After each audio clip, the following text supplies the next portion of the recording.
La revolución industrial en Inglaterra.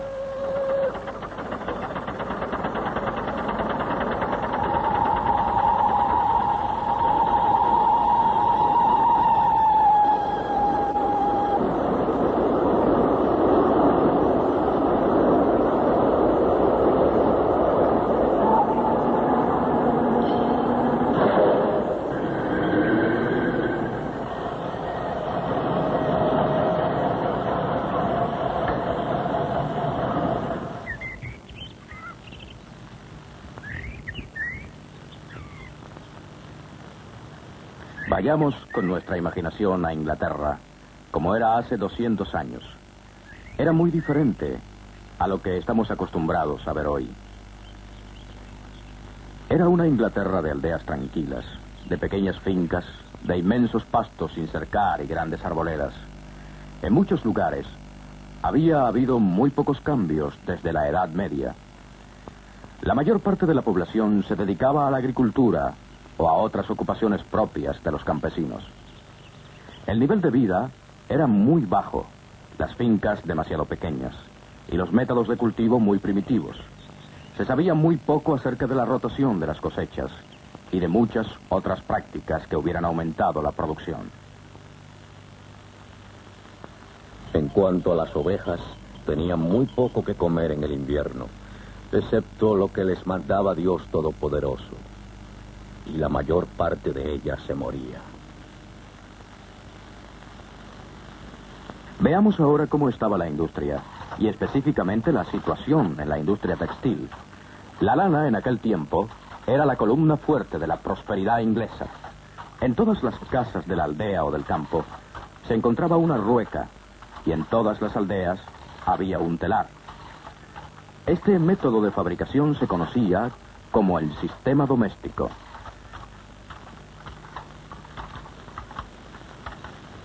Timothy, ¿qué maestro? Ven aquí. Encárgate de esto. Tú sabes hacerlo. Este era el sistema doméstico. Pequeños maestros que vivían en las aldeas o en casas retiradas con las comodidades de la época y establecían sus negocios con su propio capital. El maestro también trabajaba y casi todos los procesos a que debía someterse la lana se hacían en su casa. Además del telar, el maestro tejedor tenía una finca de 1 a 7 hectáreas en tamaño. Criaba aves, cerdos y alguna que otra vaca. Tenía un barril de cerveza hecha en casa, un traje para los días de trabajo y otro para los domingos. Tanto los jornales como los aprendices se hospedaban y comían en su casa.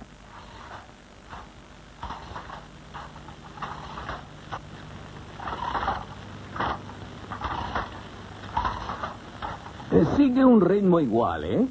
Sí, maestro, procuro mantenerlo. Sí, ya lo sé, hijo. Los maestros y sus obreros, por lo general, estaban tan unidos en sentimientos que no deseaban separarse si no era necesario. 2, 3. Sí, eso es. Y los maestros consideraban que tenían el deber de conservar sus obreros, aunque los tiempos fueran malos. Así un obrero vivía y moría en el mismo sitio donde había nacido. El maestro y su familia usaban pocas cosas que no hubieran hecho ellos mismos.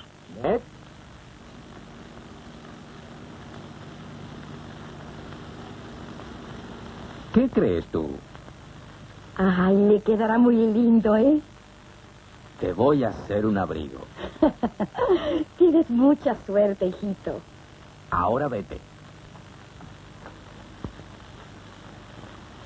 Mujer! ¡Ay, por todos los santos! Cultivaban en su propia finca lo que comían. Hilaban en su propia casa la lana con que hacían su ropa y obtenían dinero para sus otras necesidades vendiendo los tejidos de lana que hacían. Bendice, Señor, nuestro hogar y estos alimentos que nos das. Bendícenos, Señor, y por tu Hijo, llévanos contigo al paraíso. Amén. Amén. El maestro se sentaba a la cabecera de la larga mesa de nogal y junto con su familia y sus obreros rezaba antes de empezar. Y luego trinchaba la carne y servía la comida. Tal vez tomara una copa de cerveza él solo y no le daba a sus obreros, Pero eso era prácticamente la Esto única es para diferencia en la forma de vivir. Pásamelo, hijo.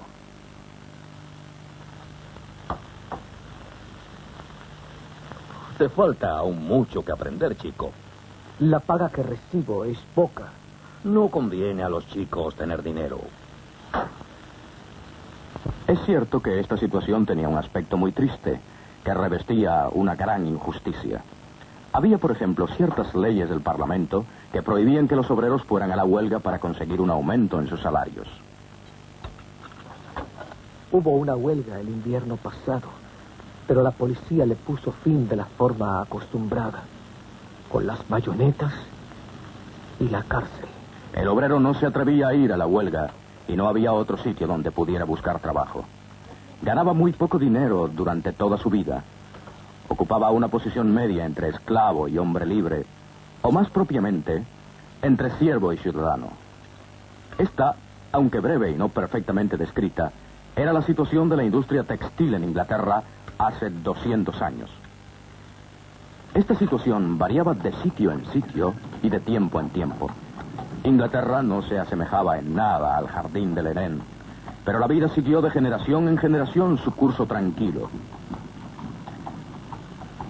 Y entonces, en los próximos 100 años, se transformó la nación. Fue en realidad una transformación total de la forma de vida inglesa. Las aldeas se convirtieron en pueblos, los pueblos en ciudades, y las industrias se mudaron de los tranquilos hogares a las fábricas.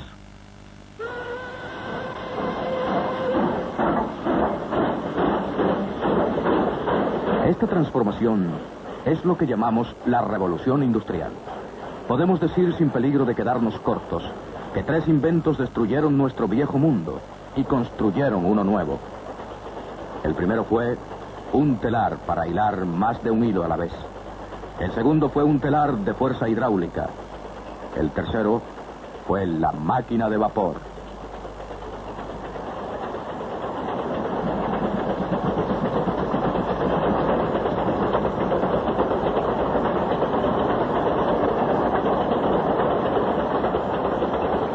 El primer telar llamado Spinning Jenny, el segundo telar y la máquina de vapor. 3 máquinas que junto con muchas otras transformarían el mundo del hombre. Desde que la historia lo recuerda, el hombre ha estado haciendo y usando herramientas. Una herramienta hace poco trabajo. Los músculos del obrero deben suplirle energía y su cerebro, la destreza. Siglos y siglos haciendo herramientas y usándolas. Y entonces, en el año 1765, hace unos 200 años,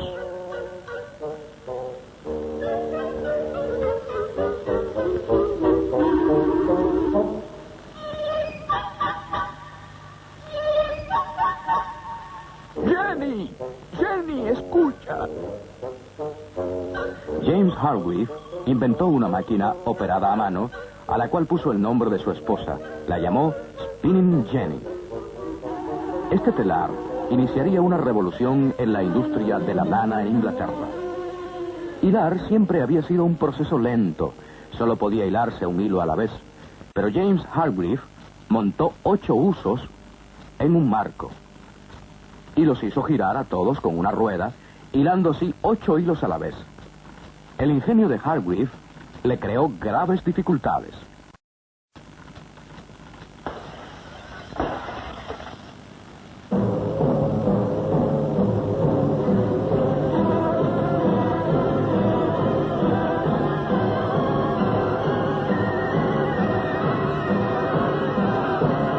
Los compañeros de oficio de Hargreaves temieron que ese nuevo telar les dejara sin trabajo. Pero él no cesó de hacer experimentos y pronto hizo otro telar que hilaba 16 hilos a la vez. Un niño, haciendo girar una rueda, podía hacer el trabajo que antes se realizaban más de 100 obreros. Y ahora toda la oposición del mundo no podía hacer variar el rumbo de la historia, porque un invento llevó a otro. En 1784, los habitantes de Goodby Marwood, una pequeña aldea del interior de Inglaterra, tenían motivos para estar preocupados. Cosas extrañas sucedían en casa del reverendo Edmund Cartwright.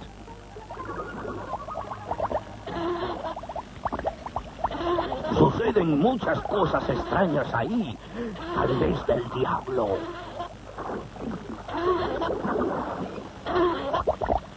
El reverendo Cartwright, según sus vecinos, no era un hombre bueno. Estaba dedicado a la brujería, pero sus temores no tenían fundamento. Cartwright, sencillamente, había inventado una máquina que era un gran paso de adelanto, porque ahora la energía no procedía de los músculos del obrero, como con la de Hargreave, sino de otra cosa, del agua.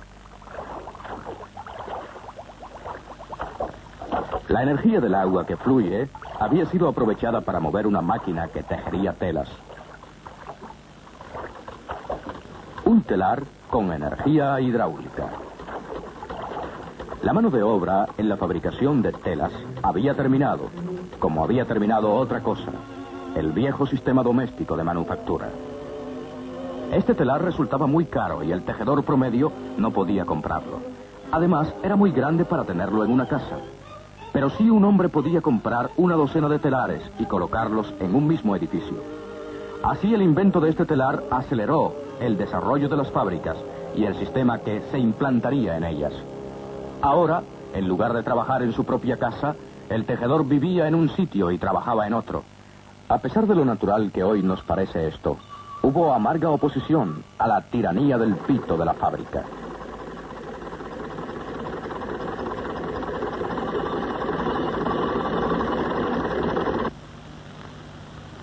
Antes yo podía soltar mi lanzadera cuando quería. Pero fue otro invento el que le dio a la revolución industrial su mayor impulso.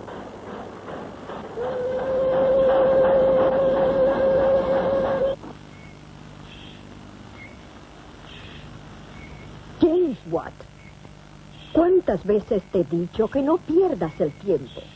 No serás nadie nunca en la vida, hijo. No pierdo mi tiempo ahora, mamá. Es que pienso inventar una cosa muy pronto. Inventar una cosa. ¿Qué vas a inventar, hijo? Yo todavía no sé, pero pienso que tal vez invente una máquina de vapor. La leyenda del niño James Watt y la tetera con agua hirviendo no es cierta, naturalmente. La máquina de vapor la inventó realmente Thomas Newcomen en 1705 y se usaba para sacar agua de las minas de carbón. Pero al taller de James Watt llevaron una de estas máquinas para ser reparada.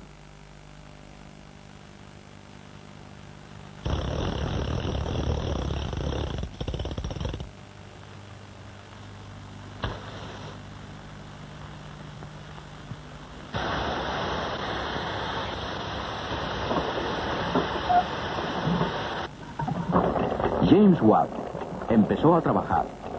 En 1781 había mejorado tanto la máquina de vapor que era una fuente de potente energía barata y podía usarse para mover toda clase de maquinaria.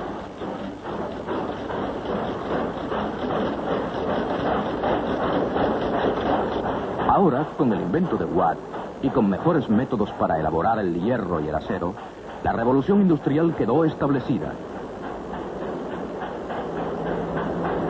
La rueca y el telar de mano quedaron silenciosos. Surgieron grandes ciudades, no de la noche al día, pero en el corto espacio de menos de 100 años. Y el lugar del maestro tejedor, mitad agricultor y mitad fabricante, fue ocupado por el dueño capitalista, poseedor de cientos de telares, que empleaba a cientos de hombres. Con la revolución industrial en el siglo XIX, Inglaterra se convirtió en el taller del mundo. Había que tener imaginación y recursos en aquella época, y juntos los hombres de negocio y los ingenieros crearon una era en la cual Inglaterra fue reina suprema del comercio mundial.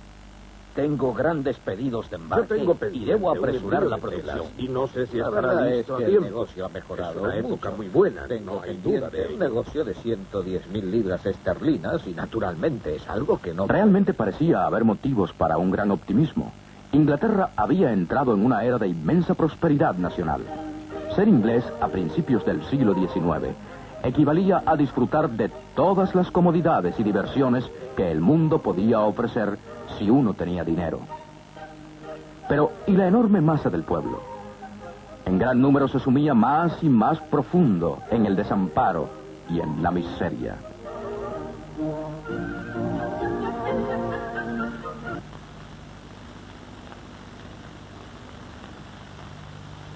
A cualquier hora del día puede verse a una mujer sacando agua de una zanja sucia y maloliente para usarla en su casa.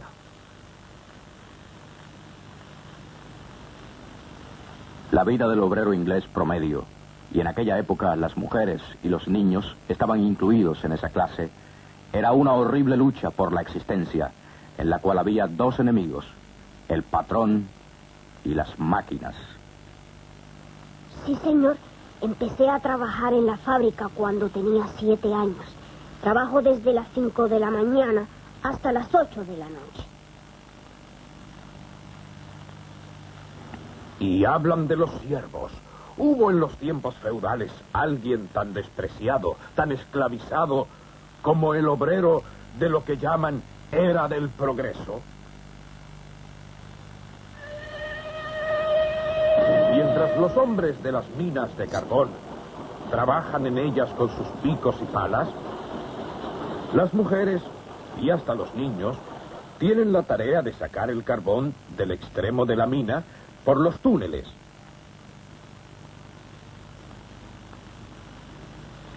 El cinturón y la cadena es peor cuando estamos en cinta.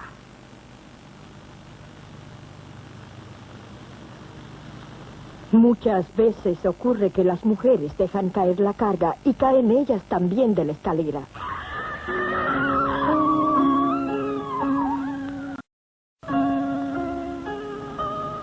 La verdad era que la nueva riqueza de Inglaterra y su supremacía en el mercado mundial estaban basadas en el amargo sudor del obrero, pésimas condiciones de viviendas y una gran miseria humana.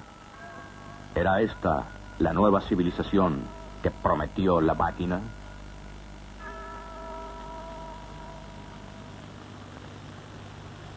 Veo, y me agrada verlo, que la clase obrera de Inglaterra sabe que está maltratada y que odia de corazón a aquellos que la maltratan. Hay una diferencia ahora hasta en la conducta de nuestros obreros. Algunos ni se dirigen a uno con el debido respeto. Todos los planes de reforma llegan demasiado tarde para evitar los terribles males que hace tiempo he visto a nuestro alrededor. Mis pobres obreros, ¿no les contraté justamente en el mercado? ¿No les he pagado sus salarios hasta el último chelín? Inglaterra, dijo el doctor Arnold, estaba en peligro.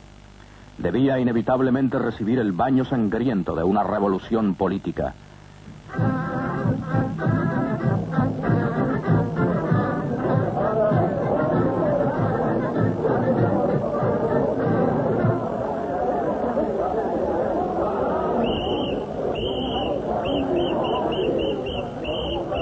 La riqueza para los obreros.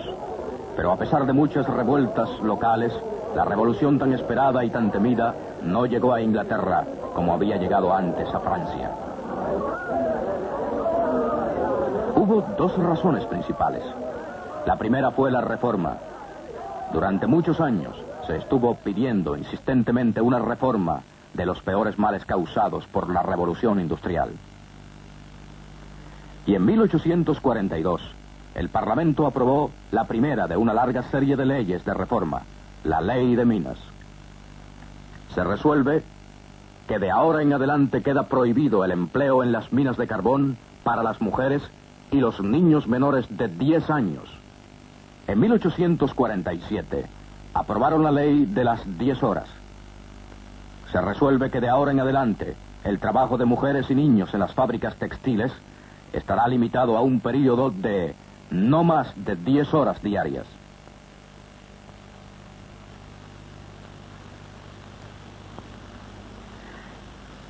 Y en 1875, las uniones obreras, que hasta entonces habían estado restringidas por ley en sus poderes para negociar, recibieron completa protección legal. Ahora el obrero podía asociarse con sus compañeros para conseguir mejores condiciones de trabajo, menos horas y salarios más altos. La segunda razón para que la revolución industrial no se convirtiera en Inglaterra en una revolución política fue la producción. En los días de la labor manual, antes de las máquinas, un hombre necesitaba cerca de 18 horas para hacer un zapato. Un hombre, un obrero diestro, hacía todas las tareas. El artesano, al terminar sus labores, tenía la sensación de haber hecho algo muy bueno. Pero solo para sobrevivir debía trabajar muy duramente, porque su producción era poca, necesariamente, ya que él tenía que realizar todas las tareas. Y aunque el resultado era de primera clase, el precio de los zapatos era demasiado alto. Muy pocos podían comprarlos.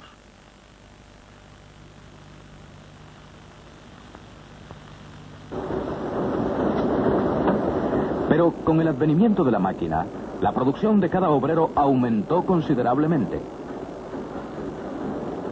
Desde que se prepara el cuero hasta que se termina el zapato, hay una gran división en la labor. Cada obrero realiza solo una tarea. Todo el día, una y otra vez, realiza una sola tarea. Terminar el zapato, después que el cuero está preparado, toma menos de 20 minutos, en lugar de las 18 horas del antiguo trabajo a mano. Así, cada hombre produce más. Su producción, gracias a la máquina, es más alta. Las horas de trabajo en la industria se han reducido, los salarios han subido y los precios han bajado. El obrero puede comprar sus propios productos. Más personas comparten la riqueza de la nación. Esa fue la promesa de la máquina y de la revolución industrial. Una promesa que es cierto que aún no se ha cumplido por completo, pero sin embargo es una promesa de mucho para todos.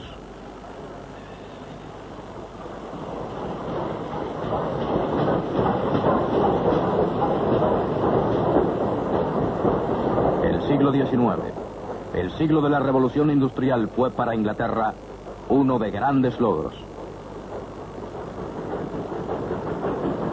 Una nación agrícola con una sola gran industria, la de la lana, se transformó en una nación de ingenieros, de minas de carbón, de altos hornos de acero, de fábricas. La transformación no se logró sin dificultades, pero en un corto espacio de tiempo, según la historia lo cuenta, Inglaterra se convirtió en el taller del mundo, fabricando para todos los mercados. Y lo que es quizá más importante, además de exportar sus locomotoras, sus máquinas de vapor, sus telas y otros productos terminados, Inglaterra exportó el propio industrialismo. Desde esta pequeña isla frente a la costa de Europa, la revolución industrial se extendió y con ella los grandes problemas y los grandes beneficios materiales de una moderna civilización industrial.